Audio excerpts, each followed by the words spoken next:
Kailahon ta kining magtutudlo sa Tagbilaran City, Bohol nga gipasidunggan isip Civil Service Commission o CSC Pag-asa Awardee sa Malacañang gumikan sa iyang advokasya sa agrikultura. Ani ang report.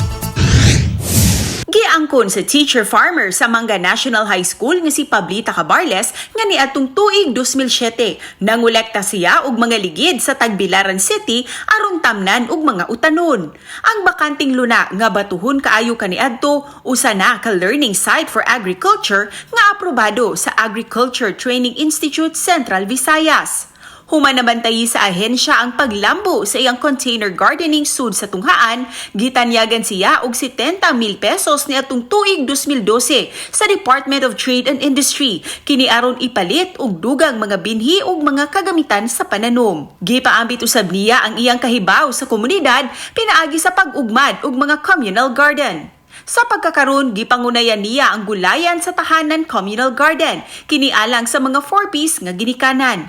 Gumikan sa dako niyang natampo sa agrikultura, siya lang ang bugtong gipasidunggan isip Civil Service Commission Pag-asa Awardee tibuok Riyon 7. Busa tambag niya sa mga magtutudlo, ilabi na sa mga buot musud sa pag-uma o kaha gardening. Kaning magserbisyo ta, dili lang kay we focus more on the four walls in the classroom.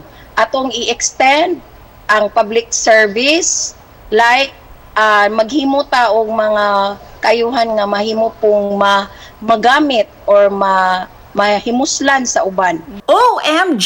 Oh my gulay gayod ang gihimo ni Teacher Pablita kay iyang gipang-apod-apod ang iyang lagutmon ug utanon sa komunidad. Kauban si Rod Prado, Cecil Kibod Castro, GMA Regional TV Live.